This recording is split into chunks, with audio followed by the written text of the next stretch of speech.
తాళరేవు మండలం పి మల్లవరం గ్రామ శివారు పత్తిగొందులో ఉచిత పశు వైద్య శిబిరం నిర్వహించడం జరిగింది. ఈ కార్యక్రమాన్ని మండల పరిషత్ అధ్యక్షురాలు రాయుడు సునీత గంగాధర్ ప్రారంభించారు. కాకినాడ జిల్లా ముమ్మిడివరం నియోజకవర్గం తాళరేవు మండలం పి మల్లవరం గ్రామ శివారు పత్తిగొందులో ఉచిత పశు వైద్య శిబిరం నిర్వహించడం జరిగింది. ఈ కార్యక్రమాన్ని మండల పరిషత్ అధ్యక్షురాలు రాయుడు సునీత గంగాధర్ ప్రారంభించారు. ఈ కార్యక్రమంలో జాయింట్ డైరెక్టర్ సూర్యప్రకాష్ రావు, అసిస్టెంట్ డైరెక్టర్ బ్రహ్మవేద, గ్రామ సర్పంచ్ పంపిన రామకృష్ణ, మాజీ మార్కెటింగ్ చైర్మన్ కుడుపూడి శివనారాయణ, మాజీ చైర్మన్ దున్నా జనార్దన్ రావు, నాయకులు దూడిపూడి బాబీ, ఉంగరాల బూరిబాబు, దున్నా మురళీకృష్ణ, ఇంజరం, పశు వైద్యులు మూర్తి, పత్తిగొంది వైద్య సుధాలు పాల్గొని వైద్య శిబిరం ఉద్దేశించి మాట్లాడారు. అనంతరం పరీక్షలు నిర్వహించి మందులు అందించారు. చివరగా శిబిరంలో నిర్వహించిన లేగదూడల్లో అందాల ప్రదర్శన పలువురిని ఆకట్టుకుంది.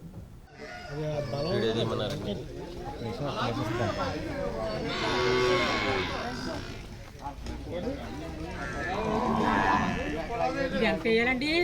ఓ మూత అండి.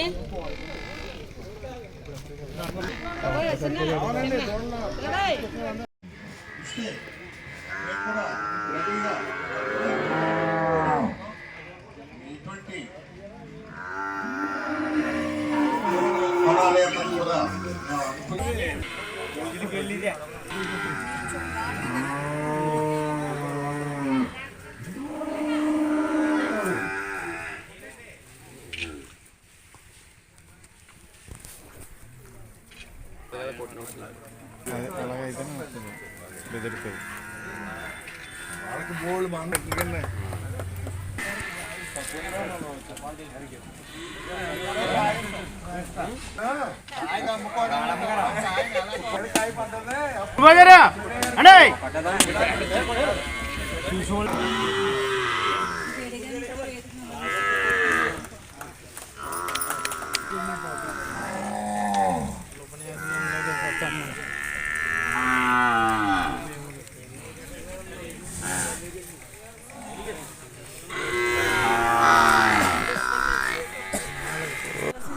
దీంట్లో అందాల పోటీల కిందండి ప్రతి దోడికి ఏ దోడినైతే బాగా మేపుతారో వాళ్ళకి ఫస్ట్, సెకండ్, థర్డ్ ప్రైజ్లు ఇవ్వడం జరుగుతుంది.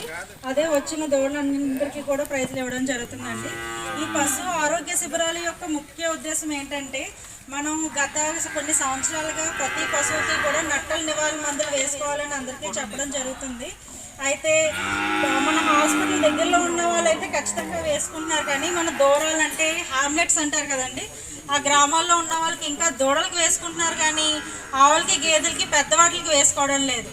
కాబట్టి అసలు నట్టల నివారణ యొక్క ప్రాముఖ్యత ఏంటి, ఎందుకు వేసుకోవాలని ఈరోజు పశు ఆరోగ్య శిబిరాల్లో చెప్పడం జరుగుతుందండి. అదేవిధంగా ప్రతి పశువుకి కూడా క్యాంప్కి తీసుకొచ్చి లేబర్ కాంపోనెంట్ అని ఉంటారండి, దాన్ని బ్యాలెన్స్ చేసుకొని మనకి ఎక్కడైతే సిమెంట్ రోడ్, సీసీ రోడ్స్ ఎక్కడైతే తక్కువ ఉంటాయో అక్కడ గోకులాలు ఎక్కువ వస్తాయి. ఎందుకంటే చేసాము.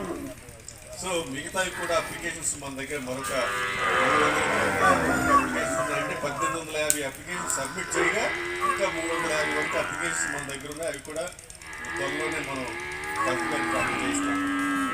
సో ఇది ఒక కార్యక్రమం, మేజర్ కార్యక్రమం. ఇక రెండో కార్యక్రమానికి వచ్చేసరికి ఆవు పెయ్యిల పథకం, పెయ్యి దూడల ఉత్పత్తి పథకం ఉంది మన దగ్గర. ఇది 1300 రూపాయలు. 1300 రూపాయలు దాని ఖరీదైతే మనం ఓన్లీ 500 రూపాయలకే ఇస్తున్నామా, ఓన్లీ 500 రూపాయలకే. అంటే ఇక్కడ 10 ఇంజక్షన్లు చేస్తే 9 ఆడపెయ్యలు పుట్టే అవకాశం ఉందన్నమాట. మరి ఇది మనకి ఎంతో అవసరం. మనకేంటి, మనం ఏమనుకుంటాం, మగపిల్లాడు పుట్టాలనుకుంటాం, కానీ మేము అలాగనుకోం. మనకి ఆడపెయ్య పుట్టాలి, ఎందుకంటే పాలు మనకు వస్తాయి కాబట్టి ఆడపెయ్యే పుట్టాలని కోరుకుంటాం. ఈ ప్రక్రియని రానున్న ముందర కాలంలో కూడా ఇంకా తగ్గించడానికి అవకాశం ఉంది. 500 రూపాయలు కూడా మొన్ననే నేను అడగడం జరిగింది. అది కూడా గవర్నమెంట్ ప్రపోజల్ ఉంది, అది గవర్నమెంట్ దృష్టిలో ఉంది. 500 రూపాయలు కూడా 250 రూపాయలు కూడా చేసే అవకాశం ఉంది. కాబట్టి ఈ టెక్నాలజీని మొత్తం మీరందరూ కూడా వినియోగించుకోవాలని నేను కోరుతున్నాను. ఇది 500 రూపాయలు మనకేమి ఎక్కువ కాదు. కాకపోతే ఏంటంటే, మీకు ఎవరైతే ఇంజక్షన్ చేస్తారో ఆ టెక్నీషియన్ కరెక్ట్గా ఉండాలి. గర్భంలో లోపాలు లేకుండా ఉన్నట్టయితే మొదటైత పశువు కానివ్వండి, లేదంటే పద్ధతులు కానివ్వండి చేసినట్లయితే మనకి ఈ ప్రక్రియ అందుబాటులో ఉంది. దీనికి ముర్రా జాతి వీర్యం మన దగ్గర ఉంది, సాహివాలు ఉంది మన దగ్గర, అలాగే మరి హెచ్ఎఫ్ జెర్సీ కూడా మన దగ్గర ఉన్నాయి, అలాగే గిర్రి కూడా మన దగ్గర ఉన్నాయి. సో ఈ పశువులన్నింటినీ కూడా ఇంజక్షన్లు ఉన్నాయి కాబట్టి మన ప్రాంతానికి సూటబుల్ అయిన యానిమల్ ఏదంటే సాహివాల్. ఈ సాహివాల్ని మనం ఎంకరేజ్ చేసినట్టయితే మనకి మేత తక్కువ తింటుంది, తర్వాత మన ఇంట్లో చాలా డొసాయిలు ఉంటుంది, పిల్లలు కూడా కట్టేసుకుని వెళ్ళిపోయే పరిస్థితిలో ఉండొచ్చు మనకి. కాబట్టి ఈ కూడా పథకాన్ని మాత్రం మీరు వినియోగించుకోవాలని చెప్పేసి మీ అందరికీ నేను కోరుతున్నాను. శ్రద్ధగా చేస్తారనే ఉద్దేశం మీద మీకు 20,000 రూపాయలు అదనంగా ఇవ్వబడింది. మందులకి ప్రైజులు మధ్య అదనంగా ఉంటాయి. అలాగే మామూలు రెగ్యులర్ మెడిసిన్స్తో పాటు డీవార్మింగ్ ఏదైతే పట్టుబడులు ఉన్నాయో వాటి తర్వాత ఎడిషనల్గా బడ్జెట్ మీకు ఇవ్వడం జరిగిందన్నమాట.